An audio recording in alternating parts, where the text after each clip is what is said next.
Sometimes if the team is going to an offensive slump, you got to make sure it doesn't affect the defensive side of the court. I just wondered what you saw in the first quarter and if that was apparent at all.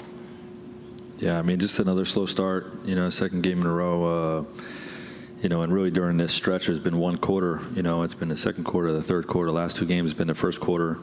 I just can't put the ball in the basket. And, when you're not making shots and they're getting a live rebound or a turnover, live ball turnover, it's tough to set your defense. So, I think our effort was good to start, but like I said, our offense is putting us in a tough spot.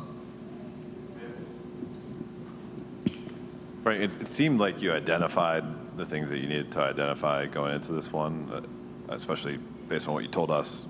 If that was echoing the message to the team, it was known by your coaching staff in terms of preparation.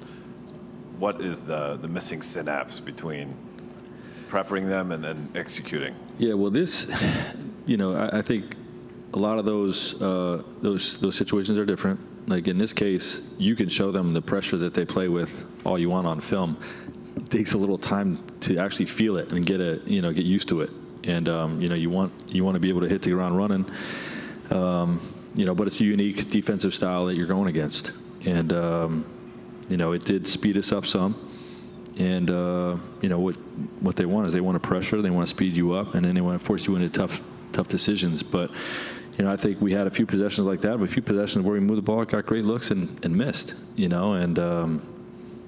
Second game in a row, we just came out shooting the ball really ice cold, and put us behind the 8 ball. What do you make of that fourth quarter? And did you feel like you were legitimately a few plays away from competing in those final 3 minutes? Of course. Yeah, our guys stuck with the game, and they keep fighting. And they keep fighting through a tough season. And we're not letting go of the rope. We do keep getting down, but it's it's from not making enough shots, not executing well enough. But our guys are still fighting. And I think there was a shot where we had a chance to cut it to 6 with I think a minute left or a minute and a half left. Yep. I mean, so we're right there. So our guys stayed in the fight the whole game. They got down and didn't let go of the rope.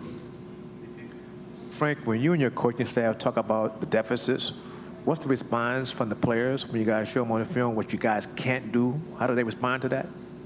Well, don't get in the deficit. Trust the offensive principles that we're talking about to generate good shots. The ball security with a handful of tough shots or forced possessions, combined with not making shots on the quality possessions, is just putting us behind the 8 ball. And we're just working through that.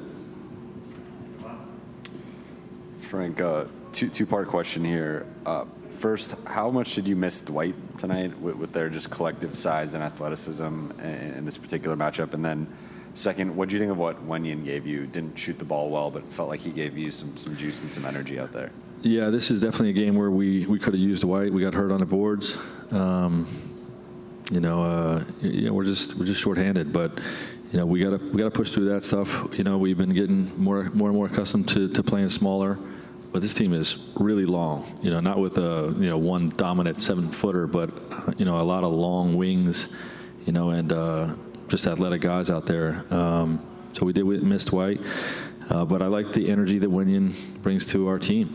He plays super hard and has got a pure attitude and is long and athletic, which is, we need that type of length and athleticism at the forward position. So he's a little bit green, in terms of being a young player.